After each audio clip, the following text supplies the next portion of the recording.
லூக்கா 22. அப்பொழுது வானத்திலிருந்து ஒரு தூதன் தோன்றி அவரை பலப்படுத்தினான். அவர் மிகவும் வியாகுலப்பட்டு அதிக ஊக்கத்தோடே ஜெபம் பண்ணினார்.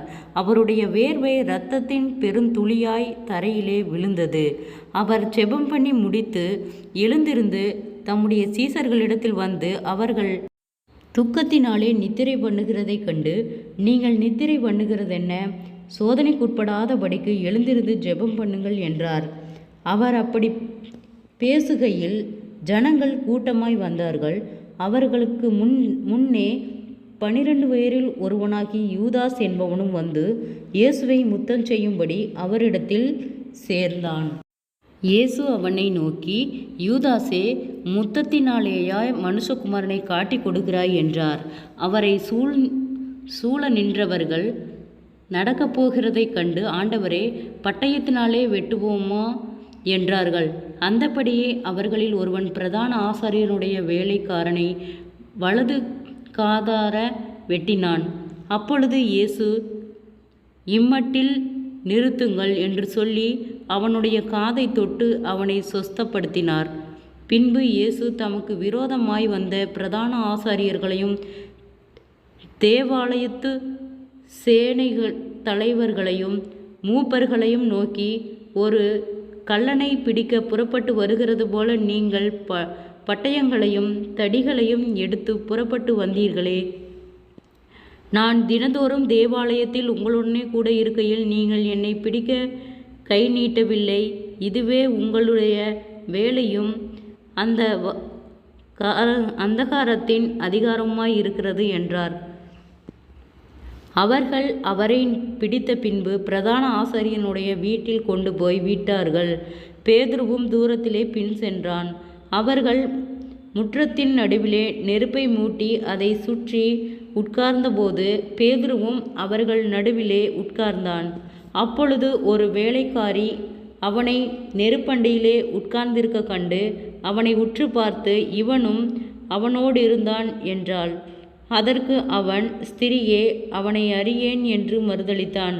சற்று நேரத்துக்கு பின்பு வேறொருவன் அவனை கண்டு, நீயும் அவர்களில் ஒருவன் என்றான். அதற்கு பேதுரு, மனுஷனே, நான் அல்ல என்றான். ஏறக்குறைய 1 மணி நேரத்துக்கு பின்பு வேறொருவன் அவனை பார்த்து, மெய்யாகவே இவனும் அவனோடிருந்தான், இவன் கலிலேயன்தான் என்று சாதித்தான். அதற்கு பேதுரு, மனுஷனே, நீ சொல்லுகிறதை அறியேன் என்றான். அவன் இப்படி சொன்னவுடனே சேவல் கூவிற்று. அப்பொழுது கர்த்தர் திரும்பி பேதுருவை நோக்கி பார்த்தார். சேவல் கூவுகிறதற்கு முன்னே, நீ என்னை 3 தரம் மறுதலிப்பாய் என்று கர்த்தர் தன்னிடத்தில் சொன்ன வசனத்தை உடனே பேதுரு நினைவு கூர்ந்து வெளியே போய் மனங்கசந்து அழுதான். இயேசுவை பிடித்து கொண்ட மனுஷர் அவரை பரியாசம் பண்ணி அடித்து அவருடைய கண்களை கட்டி அவருடைய முகத்தில் அறைந்து, உன்னை அடித்தவன் யார்? அதை ஞான திருஷ்டினால் சொல் என்று அவரை கேட்டதுமன்றி மற்ற அநேக தூஷண வார்த்தைகளையும் அவருக்கு விரோதமாக சொன்னார்கள்.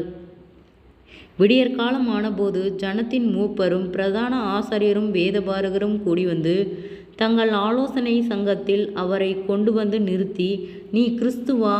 அதை எங்களுக்கு சொல் என்றார்கள். அதற்கு அவர், நான் உங்களுக்கு சொன்னாலும் நம்ப மாட்டீர்கள். நான் உங்களிடத்தில் வினவினாலும் என்னை மாறுதரம் சொல்ல மாட்டீர்கள். என்னை விடுதலை பண்ண மாட்டீர்கள். இது முதல் மனுஷகுமாரன் சர்வ வல்லமையுள்ள தேவனுடைய வலது பாரிசத்தில் வீற்றிருப்பார் என்றார். அதற்கு அவர்கள் எல்லாரும், அப்படியானால் நீ தேவனுடைய குமாரன் என்று கேட்டார்கள். அதற்கு அவர், நீங்கள் சொல்லுகிறபடியே நான் அவர்தான் என்றார். அப்பொழுது அவர்கள், இனி வேறு சாட்சி நமக்கு வேண்டியதென்ன? நாமே இவனுடைய வாயினாலே கேட்டோமே என்றார்கள். ஜெபம். கிருபையாய் நேசிக்கிறதான் நல்ல தகப்பனே, ஆசீர்வாதமான வேலைக்காய் நன்றி செலுத்துகிறோம். லூக்கா 22வது அதிகாரத்தின் பிற்பகுதியை தியானிக்க கொடுத்த தயவுக்காய் நன்றி செலுத்துகிறோம்.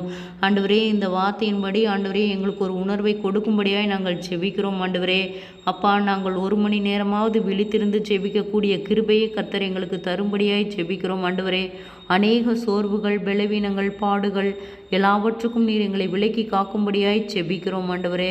அப்பா, சோர்ந்து போகாமல் எப்பொழுதும் விழித்திருந்து செபிக்கக்கூடிய பிள்ளைகளாய் எங்களை மாற்றும்படியாய் செபிக்கிறோம். அநேக போராட்டங்கள், நிந்தைகள், அவமானங்கள் எல்லாவற்றுக்கும் நீர் விலக்கி பாதுகாத்து கொள்ளும். ஒவ்வொருவரும் கையிட்டு செய்கிற வேலைகள், போகிற வருகிற பிரயாணங்கள், அவர்களுடைய தேவைகள் யாவையும் சந்தியும் ஆண்டவரே. இன்றைய நாளில் ஒவ்வொருவருக்கும் ஆசீர்வாதமான நாளாய் ஆண்டவரே, ஆச்சரியமான நாளாய் அமைய கர்த்தாவே நீர் எங்களுக்கு இரக்கம் பாராட்டும் ஆண்டவரே.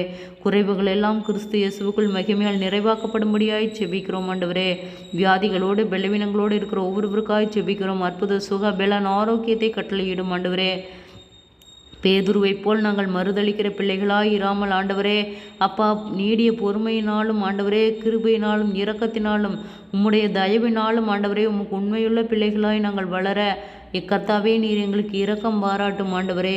அதிசயத்தின் தேவன் எங்களை ஆச்சரியமாய் வழி நடத்தும் ஆண்டவரே. குறைவுகள் எல்லாம் கிறிஸ்து இயேசுவுக்குள் மகிமையால் நிறைவாக்கப்படும்படியாய் செபிக்கிறோம் ஆண்டவரே. கடன் பாரத்தோடு இருக்கிற ஒவ்வொருவருக்காய் செபிக்கிறோம். அந்த கடன் பார கட்டிலிருந்து கர்த்தர் விடுதலை தாரும். விசுவாசிக்கிறவனுக்கு எல்லாம் கூடும் என்ற வார்த்தையின்படியாக நாங்கள் உம்மை நம்புகிறோம் ஆண்டவரே. எங்கள் குறைவுகள் எல்லாம் கிறிஸ்து இயேசுவுக்குள் மகிமையால் நிறைவாக்கட்டும் ஆண்டவரே. ஒவ்வொரு ஆத்மாவும் உம்மை அறிகிற அறிவிலே வளர கர்த்தாவே நீர் இரக்கம் பாராட்டும் ஆண்டவரே. ஒரு ஆத்மாக்களும் வெறுமையாய் போவது உம்முடைய சித்தமல்ல கர்த்தாவே. தற்கொலை எண்ணங்களுக்கு நேராய் போகிற பிள்ளைகளை கர்த்தர் விடுதலையாக்கும். உம்முடைய வார்த்தையை கொண்டு உயிர்ப்பியும் ஆண்டவரே. அப்பா, நீர் நேற்றும் இன்றும் என்றும் மாறாத கர்த்தர். ஒருவராய் பெரிய அதிசயங்களை செய்தவர். எங்களை ஆச்சரியமாய் வழிநடத்தும். இயேசுவின் மூலம் செபங்கேளும் பிதாவே, ஆமென்.